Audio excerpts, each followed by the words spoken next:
Well, just to update you, the suspicious packages look like pipe bombs. You've got Soros's home, Clinton's home, Obama's home, the governor's office here in New York, CNN, Time Warner Center. The report of one going to the White House turns out to be false. CNN reported it. It's not true. It didn't happen. With us right now, Ann Coulter. Now, she's got a new book out. It's phenomenal. Resistance is Futile. All this left-wing resistance, all this, if you want to understand it, get her book, Resistance is Futile, Ann Coulter's best book. Of course, you can get her column, too, and all that. Go to AnnCoulter.com. Ann Coulter, how you doing? Fine, thanks. How are you, Mark Simone? Very good. So, you know, the idea of this bomber, it's very unusual, a right-wing bomber. It's always a it's left-wing. Never, ever been a right-winger. I mean, maybe that's what this is. I guess we'll find out. But in American history, bombing is a technique used by the left, not by the right. And only exception, it looks a little...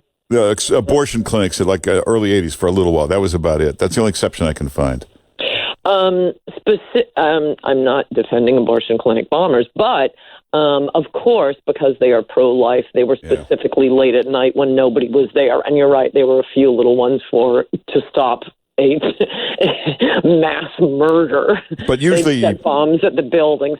But back to the Haymarket riots, the Obama's pal Bill Ayers, the Unabomber. No, this is a technique of the left. I happen to notice that all of them were detected immediately. What, do they have wires hanging out of them? Well, I think now in these mail facilities, they got all kinds of explosive detectors. The Secret Service says not in a George Soros mailbox. His was picked up by just one of the people working at his estate in Westchester with his ill-gotten gains, and that was the first one. And she called the police. That wasn't some fancy post office. Oh, we think it was in his mailbox. Yeah. But we'll see. I'm just color me suspicious based on. For example, my book Demonic about liberal mobs and groupthink. All political violence has come historically in this country from the left. Every presidential assassination attempt that had a political motive, every single one in U.S. history has come from the left. And I'm sorry, I'm not counting the abortion clinic bombings when they do it late at night. Hey, Nate Silver, the pollster who's always wrong, except one year.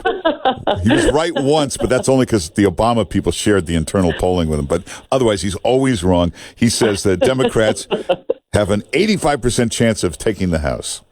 Well, that was a wonderful little intro for poor Nate Silver. Always wrong. I don't...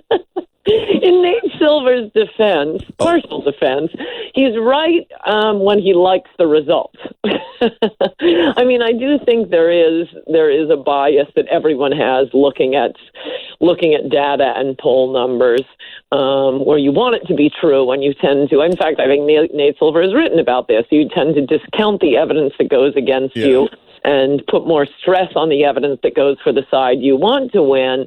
And look, a big part of the evidence that goes against Republicans picking up the House this year is historically it doesn't happen. There are very few rare examples of the president's party not losing seats in the midterms. I mean, one was right after 9/11. But so, I mean, I guess we'll see. I'm already sort of assuming that Democrats are going to take the House, Republicans will take the Senate, and maybe even pick up a few seats, which isn't so bad because the Democrats will spend. They won't be able to do anything without the Senate. We'll still get our judges confirmed with the Senate. And the Democrats will spend the next 2 years on boneheaded investigations, which will just annoy the public and lead to Trump's reelection. That's a good point. Yeah, and economists point out if they take the House, it'll be total gridlock, and that gridlock is pro-growth. It's good for the economy. It just freezes everything where it is now, regulation-wise and everything-wise. So it's perfect. Well, you know why I've often heard this, and it never made sense to me, and then I figured it out. The reason gridlock is good is that Republicans, when they have a majority, as we've seen over the last 2 years, never do anything. They never roll anything back. So there are two modes in American political life. Either the Democrats are passing a lot of crap that's going to wreck the country, or there's gridlock. So, yeah, given those two options, expect the stock market to boom. Good. Yeah. Good. The Democrats won't be able to do anything. And a lot of Wall Street analysts say that that's one reason the stock market might be having trouble right now.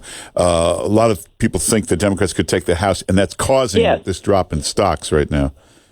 So. Yes, that I think is true. That's why the Senate is so important, and I hope we do pick up a few seats, which seems possible in places as long as we keep seats. I mean, there are a lot of Republican retirements this year, or McCain dying in Arizona, Senator Flake retiring, Corker retiring. There are about 50 Republicans leaving the House of Representatives. That also makes it very tough for Republicans to hold the House and the Senate. Hey, Ann Coulter, this caravan is obviously well funded. There's meals for 5,000 every day. We've seen these trucks that shadow the caravan, well-equipped trucks providing food and water. Honduran organizations don't have to, under the law, disclose donors. So it's fascinating how the news media doesn't seem to want to do any investigation of who's funding all this.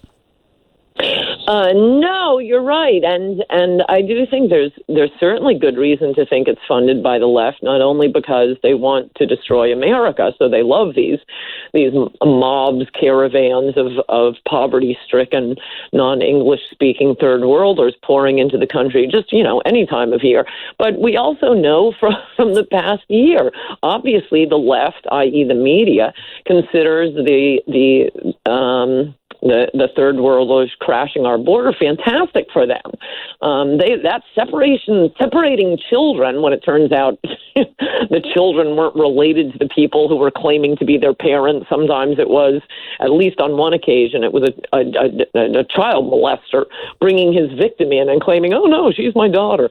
We have no idea. This is why they started to do DNA tests, and the DNA tests showed that a majority were not related to the parents who were claiming them. This is just, your ticket to get in and have the American media weep over, the children. No, this is your ticket to get into the biggest welfare state in the world that happens to be within walking distance. And I hate to sound like a broken record on, the president's central promise that won him the White House, but this is why we wanted a wall, Mark. You don't want to have to go through this every 3 months. Trump may have not have understood what that slogan meant that was being chanted over and over again at every rally he went to. But the people chanting it knew what they wanted, and it wasn't to move the embassy. It wasn't for a tax cut. It was for a wall. He has full authority to build a wall. That could be something else good we get out of the Democrats taking the House. Maybe Trump will finally build the wall, realizing, oh my gosh, I'm president. Yeah. I hate to say we're out of time, but if you want to read a really great book, get Ann Coulter's book. If you don't understand all this craziness, these mobs, get Ann Coulter's new book, Resistance is Futile. It explains it all to you. If you've got one of these crazy Democratic friends, buy them a copy. Hand them the book. They need to read it. Resistance is Futile. You go to Amazon or you go to AnnCoulter.com. And the new column comes out tonight, right? Yes, it does, Mark Simone. All right, go to AnnCoulter.com. You can be the first to get the new column. Get the book, Resistance is Futile. It's her best book ever. Ann Coulter, thanks for being with us. Thank you. Good to talk to you, Mark. Bye-bye. Take care.